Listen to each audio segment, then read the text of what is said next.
Basic शिक्षा नवाचार channel में आप सभी का पुनः स्वागत है।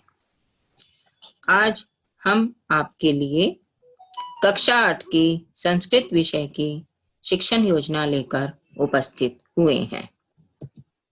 आइए देखते हैं किस प्रकार से हमें शिक्षण योजना बनानी है। सबसे पहले, जैसे कि हम सभी शिक्षण योजनाओं में बनाते हैं, ये 4 हमने कॉलम बना लिए हैं: दिनांक, कक्षा, विषय और समय का। इसके बाद हम लर्निंग आउटकम लिखते हैं।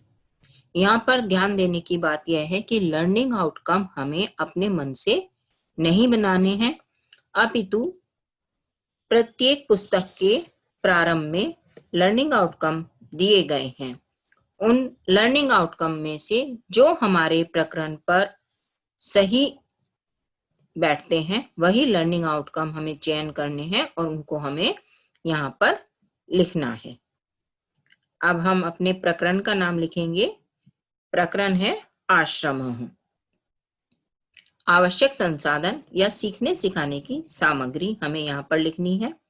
जैसे कि मेरे द्वारा यहाँ पर लिखा गया है कि प्रकरण से संबंधित YouTube पर उपलब्ध सामग्री का प्रयोग करने के लिए मोबाइल या लैपटॉप की हमें आवश्यकता होगी। इसके बाद शिक्षण अधिगम प्रक्रिया या गतिविधि के अंतर्गत हमने कॉलम बनाए हैं 4: क्रम, चरण, समय और आकलन के तरीके। इसमें हमारा पहली प्रक्रिया है शिक्षण के आरंभ में। हमारा प्रकरण है आश्रम और शिक्षण के प्रारंभ में हम शिक्षक जो हैं रामचंद्र जी एवं श्री कृष्ण जी ने शिक्षा दीक्षा कहाँ ग्रहण की थी, इस प्रकार के प्रश्नोत्तर के माध्यम से विद्यार्थियों को प्रकरण तक लाएंगे। आश्रम प्रकरण तक विद्यार्थियों को लाएंगे। इसके लिए 5 मिनट का समय निर्धारित किया गया है और बच्चों के साथ प्रश्नों के माध्यम से हम प्रकरण तक पहुंचेंगे। साथ साथ बच्चों का आकलन भी हम प्रश्नोत्तर एवं बातचीत के द्वारा करते रहेंगे। दूसरा चरण है शिक्षण के दौरान। यहाँ पर ध्यान देने की बात यह है कि यह जो हमारा प्रकरण है आश्रम, इसके हमने 2 भाग किए हैं। 2 शिक्षण योजनाएं इसकी हम बनाएंगे। पहली शिक्षण योजना में हमने पहले 2 अनुच्छेद लिए हैं, अस्माकं प्रदेशस्य से लेकर आनंदम ददति, यहाँ तक 2 अनुच्छेद पर हमने इस शिक्षण योजना का निर्माण किया है। क्योंकि पूरे पाठ को लेने से हमारा जो है शिक्षण योजना बहुत लंबी हो जाती और एक कालांश में वह पूरी नहीं हो पाती, तो हमने 2 पैराग्राफ लिए हैं। इसमें सर्वप्रथम शिक्षक पाठ का आदर्श वाचन करेंगे। तदुपरांत कठिन शब्दों का अर्थ बताते हुए पाठ का अनुवाद करके विद्यार्थियों को समझाएंगे। यदि शिक्षक को स्वयं अनुवाद करना नहीं आता है या कहीं कुछ कठिनाई महसूस होती है संस्कृत का पाठ का अनुवाद करने में, तो वे YouTube पर पाठ के अनुवाद की वीडियो दिखाकर और बेहतर तरीके से भी बच्चों को समझा सकते हैं। मेरे द्वारा भी सभी पाठों के अनुवाद और अभ्यास की कार्यों की वीडियो बनाकर YouTube पर अपलोड की गई है। यदि आपने को इस पाठ के अनुवाद की वीडियो की आवश्यकता है तो उसका लिंक स्क्रीन पर शो हो रहा है, आप लिंक को टच करके इस पाठ का अनुवाद देख सकते हैं। इसके लिए हमने 20 से 25 मिनट का समय रखा है और आकलन के तरीके में हम बच्चों की प्रतिक्रिया और सहभागिता को देखकर उनका आकलन करते रहेंगे। शिक्षण के पश्चात कुछ विद्यार्थियों से पाठ में आए कतिपय शब्दों का उच्चारण कराया जाएगा एवं कुछ से 1-1, 2-2 पंक्ति का हिंदी अनुवाद कराया जाएगा।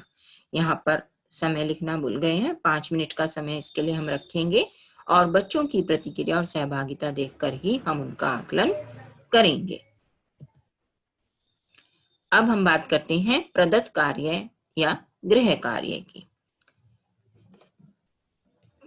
यहाँ पर भी ध्यान देने की आवश्यकता है कि प्रत्येक पाठ के अंत में उस पाठ से संबंधित अभ्यास कार्य दिया गया है। तो उस पाठ में जो अभ्यास कार्य दिया गया है, हम प्रयास करें कि उसमें से ही यहाँ पर हम प्रश्न लें। जैसे कि हमने यहाँ पर प्रश्न 1 था कि कुछ शब्दों का हमें उच्चारण करवाना था, वो हम शिक्षण के पश्चात में करा लेंगे। प्रश्न 2, एक पदेन उत्तरतः, एक पद में उत्तर दीजिए। यहाँ पर इस प्रश्न में जो क, ख और ग ये 3 प्रश्न हैं, ये तीनों प्रश्न इस पाठ के पहले दोनों अनुच्छेदों से संबंधित हैं। बाद के अनुच्छेद से संबंधित जो प्रश्न हैं, हम वह दूसरी शिक्षण योजना में लेंगे। इस बात को हमें ध्यान रखना है। तीसरा प्रश्न है प्रश्नानाम उत्तराणि लिखत, प्रश्नों के उत्तर लिखिए। इसमें क और ग प्रश्न जो दिए गए हैं वह इस पाठ के प्रथम दोनों अनुच्छेदों से संबंधित हैं। और प्रश्न 7 विचिन्त्य उत्तराणि लिखत, इसके क, ख, ग प्रश्न हमारे इन दोनों अनुच्छेदों से संबंधित हैं। तो हमें ध्यान यह रखना है गृह कार्य देते समय कि जितने प्रकरण की हमने शिक्षण योजना जितने प्रकरण पर आधारित बनाई है, उसी पर आधारित हमारे प्रश्न या गृह कार्य होना चाहिए। शिक्षक की आगामी योजना के अंतर्गत शिक्षण के पश्चात संप्राप्ति स्तर पर आ रही समस्याओं को ध्यान में रखते हुए इस पाठ के जो अगले 2 अनुच्छेद हैं, उनकी शिक्षण योजना शिक्षक के द्वारा तैयार की जाएगी।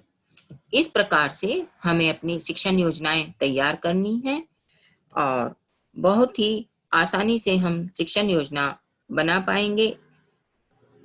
इसमें हमें किसी तरह की कोई कठिनाई महसूस नहीं होगी। आशा है आपको मेरा यह प्रयास पसंद आया होगा। आप सबका बहुत बहुत धन्यवाद।